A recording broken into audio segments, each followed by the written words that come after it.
Hi guys, എൻ്റെ കൊടുങ്ങല്ലൂരിൻ്റെ ഏറ്റവും പ്രധാനപ്പെട്ട ഭാഗങ്ങളിലൊന്നാണ് കോട്ടപ്പുറം കോട്ട. നമ്മളിന്ന് കാണാൻ പോകുന്നത് കോട്ടപ്പുറം കോട്ടയാണ്. കമോൺ. കോട്ട സ്ഥിതി ചെയ്യുന്നത് കൊടുങ്ങല്ലൂരിൻ്റെ തെക്ക് ഭാഗത്ത് പെരിയാർ നദിയുടെ തീരത്തായിട്ടാണ്. ഒരുപാട് പ്രകൃതി രമണീയ സ്ഥലമാണിത്. ഫാമിലി ആയിട്ടും ഫ്രണ്ട്സൊക്കെ ആയിട്ട് നമുക്ക് കപ്പിൾസൊക്കെ ആയിട്ട് വന്നിരിക്കാൻ പറ്റിയൊരു സ്ഥലമാണ്.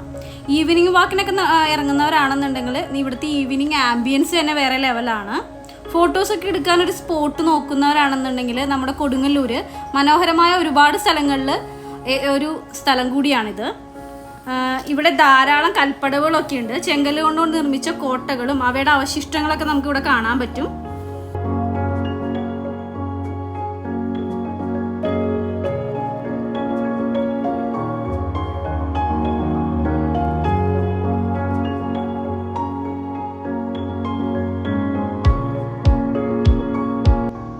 കൊടുങ്ങല്ലൂരിൻ്റെ ചരിത്രത്തിൽ ഉപേക്ഷിക്കാനാവാത്തൊരേടാണ് നമ്മുടെ കോട്ടപ്പുറം കോട്ടയുടേത്.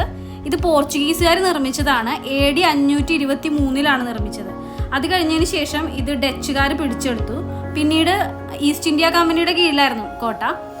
അത് കഴിഞ്ഞതിന് ശേഷം തിരുവിതാംകൂർ ദേവസ്വം ഇത് വില കൊടുത്ത് വാങ്ങിച്ചു.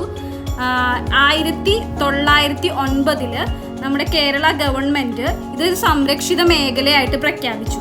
2009 ഇവിടെ ഒരുപാട് ഡിസ്കവേഷൻസ് ഒക്കെ നടത്തി ഒരുപാട് സാധനങ്ങൾ ഡിസ്കവർ ചെയ്തെടുത്തിട്ടുണ്ട്. അതിനുശേഷം ഇപ്പോഴും ഇതൊരു സംരക്ഷിത മേഖലയായിട്ടാണ് കൊണ്ടുപോകുന്നത്. ഇവിടെ നമുക്ക് കോട്ടയുടെ അവശിഷ്ടങ്ങളെല്ലാം കാണാൻ പറ്റും.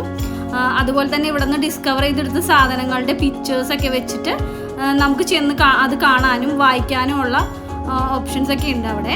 അതുപോലെ തന്നെ ഒരുപാട് കൽപ്പടവുകൾ, ചെങ്കല്ലിൻ്റെ പടികൾ, പണ്ട് കാലത്ത് ഉണ്ടായിരുന്ന കോട്ടയുടെ അവശിഷ്ടങ്ങളൊക്കെ തെക്ക് ഭാഗത്ത് സംരക്ഷിത മേഖലയായിട്ട് തന്നെ ഇപ്പോഴും അവിടെ തന്നെ ഉണ്ട്.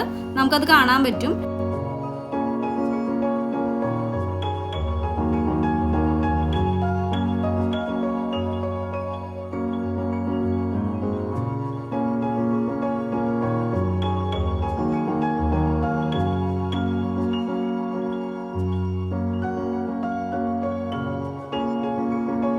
ഇവിടുത്തെ എൻട്രി ടൈം രാവിലെ 10 മുതൽ വൈകിട്ട് 6 വരെയാണ് കേട്ടോ.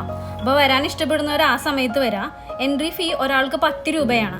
അതുപോലെ ബോട്ടിംഗ് ഒക്കെ ഇഷ്ടപ്പെടുന്നവരാണെന്നുണ്ടെങ്കിൽ നമുക്ക് അതിനുള്ള സൗകര്യമൊക്കെ ഉണ്ട് കേട്ടോ ഇവിടെ. പിന്നെ നിങ്ങൾ പ്രണയിക്കുന്നവരാണോ? പ്രണയിക്കാത്തവരായിട്ട് ആരും ഉണ്ടാവില്ല. പ്രണയിക്കുന്നവരാണെന്നുണ്ടെങ്കിൽ കുറച്ച് നേരം പുഴയൊക്കെ കണ്ട് മിണ്ടിയും പറഞ്ഞൊക്കെ ഇരിക്കാൻ ആഗ്രഹിക്കുന്നവരാണെന്നുണ്ടെങ്കിൽ നിങ്ങൾ ഇങ്ങോട്ട് പോകുന്നോളൂ കേട്ടോ. നല്ലൊരു ഓപ്ഷനാണിത്. എൻ്റെ കൊടുങ്ങല്ലൂരിൻ്റെ പുതിയ വീഡിയോസുമായി ഞങ്ങൾ വീണ്ടും വരും. കൊടുങ്ങല്ലൂരിൻ്റെ വിശേഷങ്ങൾ അറിയാൻ ഞങ്ങളെ ഫോളോ ചെയ്ത് കൂടെ കൂടിക്കോ. ബൈ.